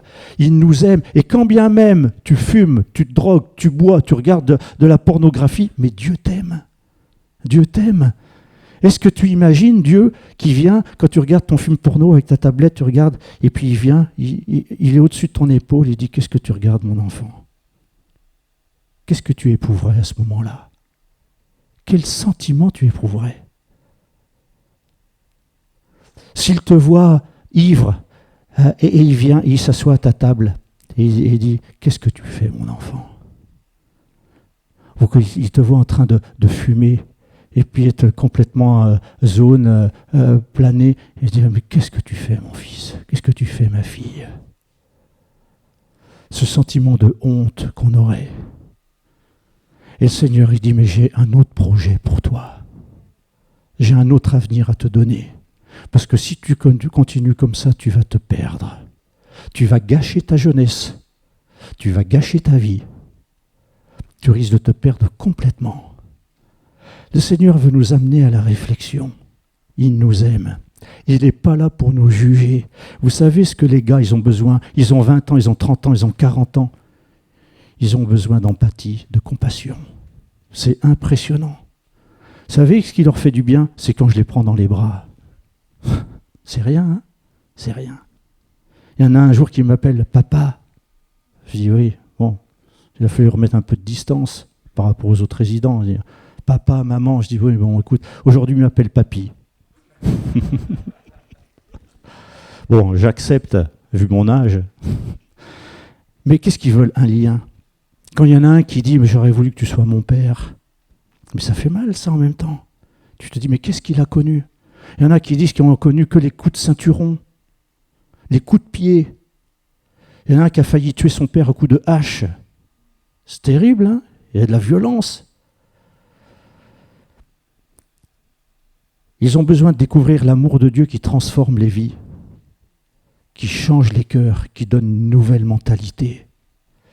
Quand on a trouvé celui qui nous a aimés au point de donner sa vie pour nous afin qu'on soit libre, il est venu pour libérer ceux qui sont captifs. T'es prisonnier du porno, t'es prisonnier du cannabis, de la cocaïne, t'es prisonnier de quelque chose. Mais le Seigneur est venu pour que tu sois libre, libéré. Parce qu'il sait qu'un esclave, il n'ira jamais bien loin dans la vie. Il traîne une chaîne, il traîne un boulet. Qu'est-ce que tu veux faire avec ça? Partout où tu y vas, tu traînes. Tu ne réussiras pas ta vie. Jésus est venu pour briser les chaînes, briser les liens, délivrer les captifs, les prisonniers, les rendre libres. Et c'est ce qu'il veut faire cet après-midi. Moi, je ne sais pas, je ne vous connais pas. Je suis libre. Je suis libre de vous dire, mais quelle que soit ton addiction, prends la décision de dire stop. Mais prends la décision aussi de dire j'ai besoin d'aide. Il faut que j'en parle. Et si j'en parlais à mes parents? Et si j'en parlais au pasteur?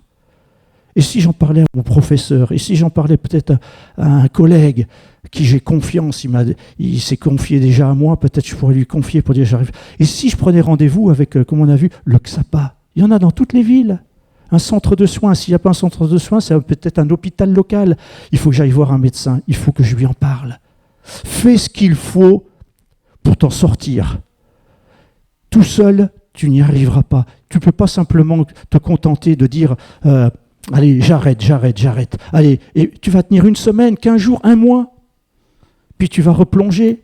Puis tu vas dire, voilà, comme disait l'autre dans son témoignage, tu vas être dans le cercle vicieux, péché, repentance. Mais jusqu'à quand? Ce qui nous aide, c'est vraiment de pouvoir en parler à quelqu'un. C'est déjà de confesser. Je confesse à Dieu. Ok, c'est très bien, mais confesse-le aussi à quelqu'un d'autre. C'est très dur, très dur. C'est très difficile. Moi, je sais qu'il y a eu une période dans ma vie, si je n'en avais pas parlé à ma femme, je serais tombé dans quelque chose de grave. Et qu'un soir, on se trouvait à prier l'un à côté de l'autre sur le canapé. Elle prie. Puis moi, je ne pouvais pas prier. Je ne pouvais pas. Et puis, elle attendait. Puis elle dit, bon, ben, chérie, moi, je vais me coucher, il est tard et tout.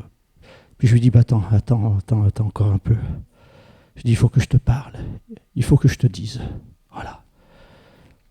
Et je lui ai dit, Je lui ai dit ce qui n'allait pas, ce qui était caché dans ma vie. Et bien, ça a été ma porte de sortie.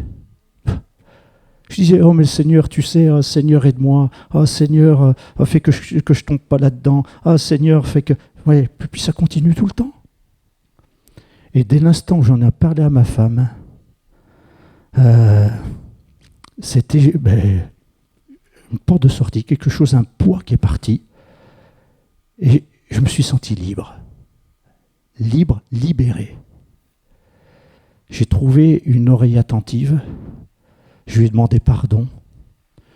Et puis, elle dit, mais je te pardonne. Et ça a été fini. C'est important de trouver quelqu'un de confiance. Moi, j'ai eu ma femme. Vous êtes jeune, vous n'êtes peut-être pas marié. Si vous avez confiance en quelqu'un dans l'église, un ancien, ou dans votre pasteur, votre père, votre mère, peut-être un oncle, quelqu'un, un collègue, mais pouvoir dire le problème. Parce que on le dit des fois dans son cœur, dans sa tête, on dit mais Dieu il sait tout, Dieu sait tout. Ouais. Mais moi je vois aussi qu'il est écrit, c'est pouvoir confesser à quelqu'un d'autre de confiance. Ça aide drôlement. Prier le Seigneur pour dire, montre-moi la personne à qui je peux confier ça. C'est comme un secret, je ne sais pas à qui en parler, mais voilà. Mais trouvez quelqu'un. Parlez. Ouvrez-vous. Dites ce qu'il y a de caché au fond de vous qui va vous pourrir la vie. C'est de la gangrène. C'est de la gangrène. Ça va se prolonger. Vous savez, la gangrène, ça peut commencer loin du cerveau. Hein. On va dire ça commence dans le pied. Oui, mais le cerveau est au courant. Et puis la gangrène, elle peut se prendre dans tout le pied. Et puis monter dans la jambe. Et puis monter. Et puis un jour, on se dit, ah ben monsieur, il faut amputer. Hein. Ça n'a pas été soigné à temps. On a laissé le mal grandir. Hein. Et puis c'est comme ça. Hein. Je me rappelle de cet homme qui dans une firme de réinsertion ailleurs qu'aux collines, qui marchait comme ça. Et puis je lui dis, mais pourquoi tu marches comme ça ? Et voilà, c'est un homme qui vivait dans la rue, qui alcool. Et puis quand ils sont bien enivrés et qui dort dehors, il ne sent pas le froid. Sauf qu'il est tombé en hypothermie. Et ses doigts de pied ont gelé. Voilà. Et avant que ça aille plus loin, il a fallu l'amputer de tous les doigts de pied. Pourtant, ça ne se voit pas les doigts de pied, hein, mais c'est bien utile quand même. Hein, et la gangrène, c'est ça. L'addiction, c'est une gangrène qui peut monter jusqu'au cœur. Voilà. Un poison à l'intérieur du corps qui peut nous faire mourir. Et Jésus, il dit qu'il est venu pour ôter le péché du monde, pour ôter cette gangrène-là qui pourrit et qui nous amène à la mort. Il est venu pour faire ça. Alors, on va prier. Je voudrais arrêter là. J'étais assez long comme ça. Je vous remercie en tout cas de votre attention. Je me tiendrai à la fin s'il y a besoin de questions. Il y en a qui veulent parler, il n'y a pas de souci. Mais je voudrais compris. Hein, et s'il y en a qui veulent peut-être oser s'avancer, peut-être il y en a qui se lèveront à leur place. C'est un pas, oui, ça coûte, il faut du courage. Il faut du courage, c'est dire, mais oui, mais j'ai peur qu'il y en a qui le sachent. Oui, mais tu attends quoi ?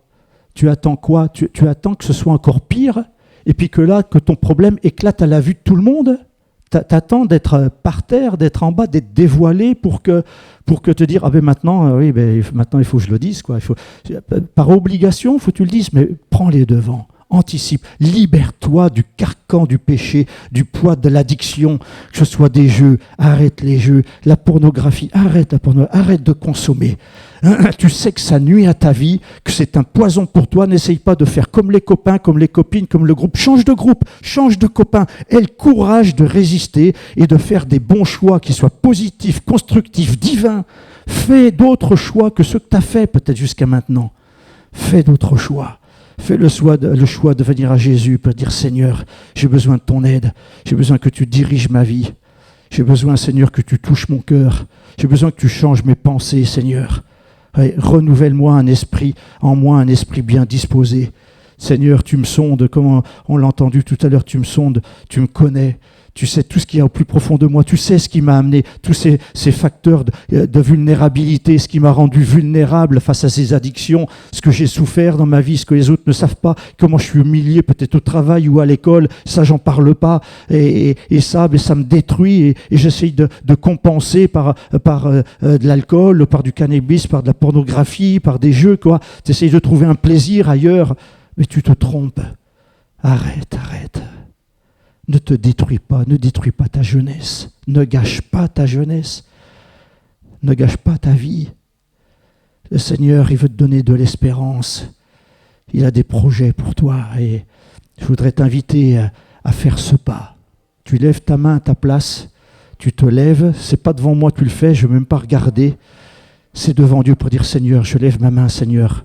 Comme Pierre qui levait sa main quand il coulait et qui dit Jésus, sauve-moi. Lève ta main. Lève-toi à ta place pour dire Seigneur, voilà, je me démarque. J'en veux plus de cette vie que j'ai jusqu'à maintenant, ce qui m'empoisonne, ce qui m'emprisonne. Je pense être libre et je ne le suis pas. Et Seigneur, j'ai besoin de ton aide, j'ai besoin de ton secours. Si quelqu'un veut s'avancer, qu'il s'avance, un pasteur va prier pour toi. Ah ouais, ose, aie le courage, ose. Tu donnes à ta vie d'autres valeurs que celles que tu as eues jusqu'à maintenant. Laisse le Seigneur agir. Laisse le Seigneur te guérir. Laisse le Seigneur te libérer. Alléluia. Amen. Amen. Alléluia. Merci Jésus.